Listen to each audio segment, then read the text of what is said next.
Halo, kekasih-kekasih Tuhan. Pagi hari ini kembali kita membaca dan merenungkan firman Tuhan dengan judul Menerima Janji Tuhan.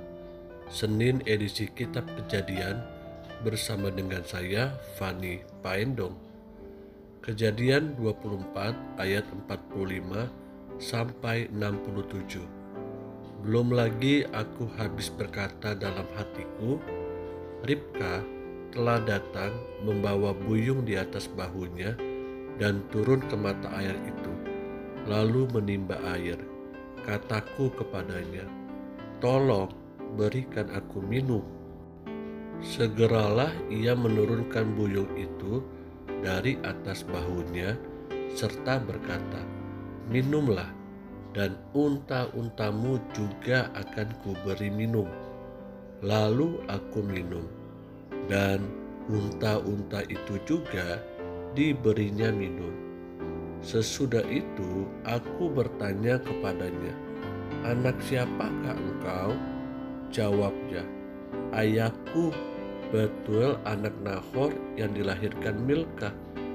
Lalu aku mengenakan anting-anting pada hidungnya dan gelang pada tangannya. Kemudian berlututlah aku dan sujud menyembah Tuhan serta memuji Tuhan, Allah Tuanku Abraham, yang telah menuntun aku di jalan yang benar untuk mengambil anak perempuan saudara tuanku ini bagi anaknya. Jadi sekarang apabila kamu mau menunjukkan kasih dan setia kepada tuanku itu, beritahukanlah kepadaku, dan jika tidak, beritahukanlah juga kepadaku, supaya aku tahu entah berpaling ke kanan atau ke kiri. Lalu Laban dan Betuel menjawab, semuanya ini datangnya dari Tuhan. Kami tidak dapat mengatakan kepadamu baiknya atau buruknya. Lihat, Ribka ada di depanmu. Bawalah dia dan pergilah, supaya ia menjadi istri anak tuanmu, seperti yang difirmankan Tuhan.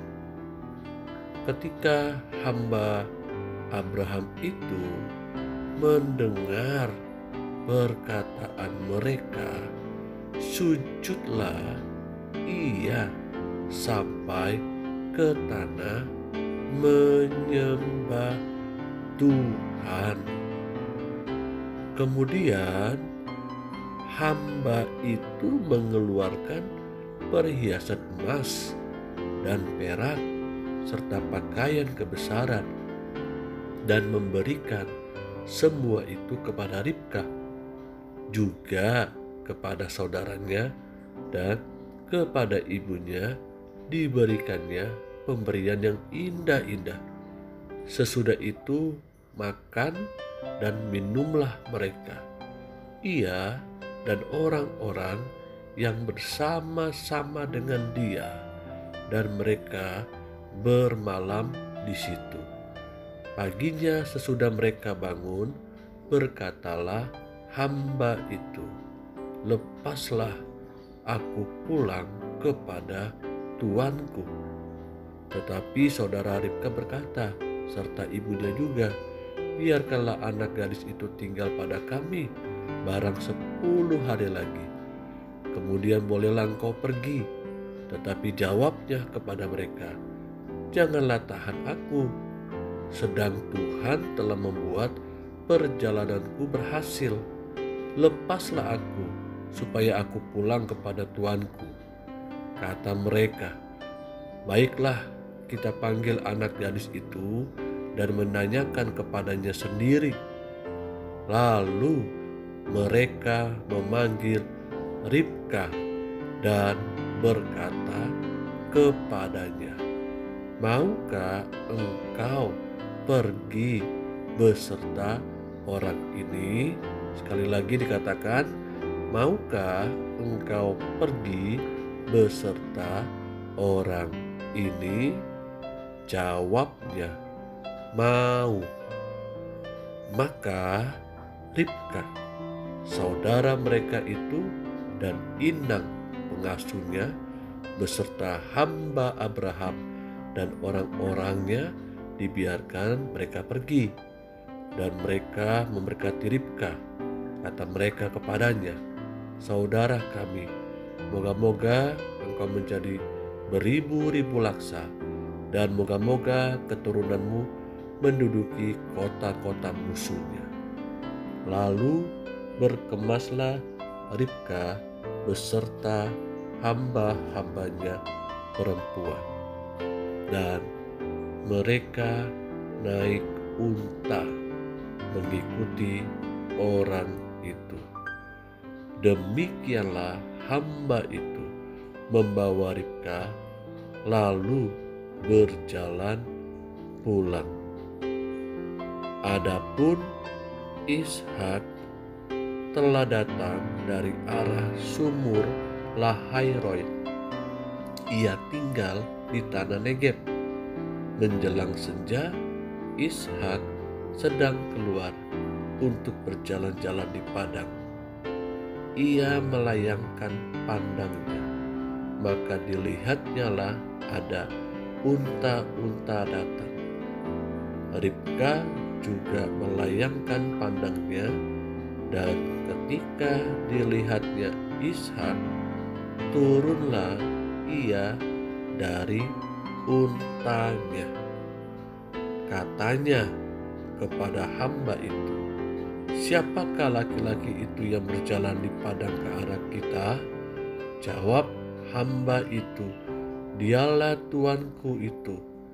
Lalu Ribka mengambil telekungnya dan bertelekunglah ia. Kemudian hamba itu menceritakan kepada Ishak segala yang dilakukannya. Lalu Ishak membawa Ribka ke dalam kemah Sarah, ibunya, dan mengambil dia menjadi istrinya. Ishak mencintainya, dan demikian ia dihiburkan setelah ibunya meninggal. Kekasih-kekasih yang Tuhan Yesus rindukan, akhirnya tergenapi apa yang Allah janjikan bagi keturunan Abraham, di mana janji Allah, Abraham akan memiliki keturunan seperti pasir di laut dan bintang di langit. Bertambah-tambah kekayaan Abraham dan bertambah-tambah juga keturunannya. Apa yang kita pelajari dari renungan pagi hari ini? Saya melihat bahwa tidak ada satu alasan pun untuk kita tidak mempercayai janji Tuhan. Janji Tuhan pasti tergenapi. Namun sekali lagi, Allah mau kita juga ikut berperan untuk dapat menikmati janji Allah. Cepat atau lambat, maka janji Allah akan tergenapi. Karena itu menjadi bagian kita adalah percayalah dan taatlah kepada firman-Nya. Roh Kudus akan menolong kita hari ini. Amin.